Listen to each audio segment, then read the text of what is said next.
ಹುಡುಗ ಹುಡುಗಿ ಇಬ್ಬರು ಒಬ್ಬರನ್ನೊಬ್ಬರು ನೋಡ್ಕೊಂಡು ಒಪ್ಕೊಂಡಿದ್ದಾರೆ. ಇನ್ನೇನಿದ್ರು ಒಳ್ಳೆ ಮುಹೂರ್ತ ನೋಡಿ ಸಾಹೇಬರಿಗೆ ಮದುವೆ ಮಾಡೋದಷ್ಟೇ ಬಾಕಿ.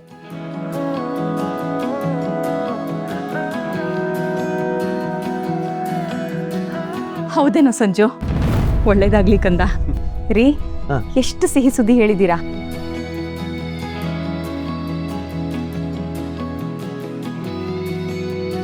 ಕರ್ಣ, ಇದಕ್ಕೆ ನೀನೇನು ಹೇಳ್ತೀಯಾ? ಇನ್ಫ್ಯಾಕ್ಟ್ ಅವ್ರು ನಿನ್ನ ಒಪ್ಪಿಗೆ ಕೇಳಿದರು. ನಿನ್ನ ಪರವಾಗಿ ನಿನಗೆ ಒಪ್ಪಿಗೆ ಇದೆ ಅಂತ ನಾನು ಹೇಳಿಬಿಟ್ಟೆ. ಸೊ ಯಾರೇ ನಿನ್ನ ಬಂದು ಕೇಳಿದ್ರು ನಮ್ಮಿಬ್ಬರು ಉತ್ತರ ಒಂದೇ ಇರಬೇಕು.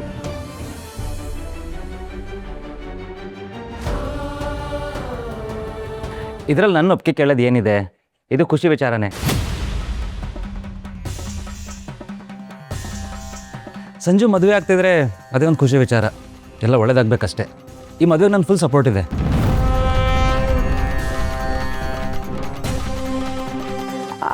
ಆದರೆ ಮಾವ, ಮುಖೇಶ್ ವರ್ಮ ಅವ್ರಿಗೆ ವಶಿಷ್ಠ ಹಾಸ್ಪಿಟಲ್ ಹೆಸರು ಕೇಳಿದ್ರೇ ಆಗಲ್ಲ. ಎಷ್ಟೊಂದು ಸಲ ಓಪನ್ ಆಗಿ ನಮ್ಮ ಹಾಸ್ಪಿಟಲ್ ಬಗ್ಗೆ ನೆಗೆಟಿವ್ ಆಗಿ ಹೇಳಿದ್ದಾರೆ. ಆದರೆ ಇದಕ್ಕಿದಾಗೆ ಸಂಬಂಧ ಬೆಳೆಸ್ತಾರೆ ಅಂದರೆ ಹೇಗೆ?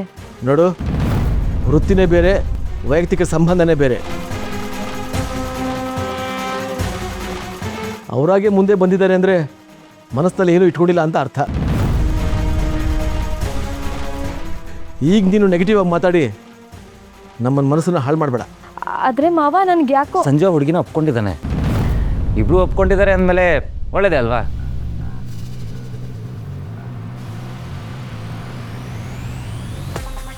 ಪ್ರೊಫೆಷನ್ ಹತ್ರ ಬಂದಾಗ ಕಾಂಪಿಟೇಷನ್ ಇರೋದು ನಿಜ. ಜನ ಅಲ್ಲಿಗೂ ಹೋಗ್ತಾರೆ, ಇಲ್ಲಿಗೂ ಬರ್ತಾರೆ. ಅದಕ್ಕೂ ಮದುವೆ ಸಂಬಂಧಕ್ಕೂ ಲಿಂಕ್ ಮಾಡಿದ್ರೆ ಸುಮ್ಮನೆ ಸಮಸ್ಯೆ ಆಗುತ್ತೆ. ಆಗೋದೆಲ್ಲ ಒಳ್ಳೇದಕ್ಕೆ. ಸಂಜು, ಹೊಸ ಜೀವನಕ್ಕೆ ಕಾಲಿಡ್ತಿದ್ಯಾ. ಕಂಗ್ರಾಟ್ಸ್. ಥ್ಯಾಂಕ್ಸ್. ನಿಮ್ಮ ಕೈಯಿಂದಲೇ ನನ್ನ ಮದುವೆ ಆಗಲಿ. 2 ಹಾಸ್ಪಿಟಲ್ ಸೇರಿಸಿ ದೊಡ್ಡ ಹಾಸ್ಪಿಟಲ್ ಮಾಡಿ MD ಚೇರ್ ಮೇಲೆ ನಾನು ಕೂತ್ಕೋತೀನಿ. ನನ್ನ ಅಂಡರಲ್ಲಿ ಜಸ್ಟ್ ಆನ್ ಆರ್ಡಿನರಿ ಡಾಕ್ಟರ್ ಆಗಿ ನೀನು ವರ್ಕ್ ಮಾಡೋ ಥರ ಮಾಡ್ತೀನಿ. ನೋಡ್ತಾ ಇರೋ. Sanju, very happy for you. ನಿಜವಾಗ್ಲೂ ಇದು ಗುಡ್ ನ್ಯೂಸ್ ಕಣೋ.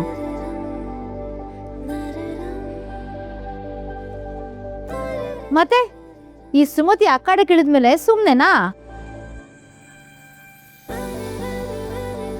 ಎಲ್ಲ ಕೇಳಿಸ್ಕೊಳ್ಳಿ ನೋಡಿ. ಈಗ ಸಂಜುಗೆ ಮದುವೆ ಫಿಕ್ಸ್ ಮಾಡಿಸಿದ್ದು ನಾನೇ.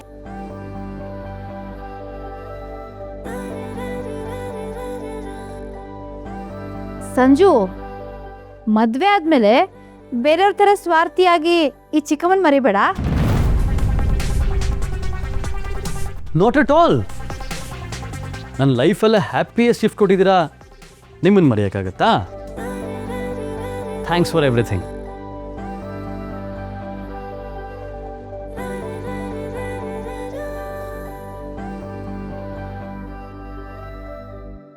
ಸಂಜು ಅಂಥ ಕೋಟ್ಯಾಧಿಪತಿ ಮನೆಗೆ ಅಳಿಯ ಆಗ್ತಾನ?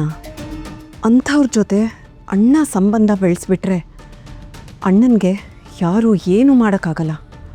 ಈ ಮದುವೆ ಯಾವುದೇ ಕಾರಣಕ್ಕೂ ನಡಿಬಾರ್ದು. ಬೆಳೆಯೋ ಪೈರ್ನ ಮೊಳಕೆಲೇ ಚಿವುಟ್ಬೇಕು. ಚಿವುಟ್ತೀನಿ.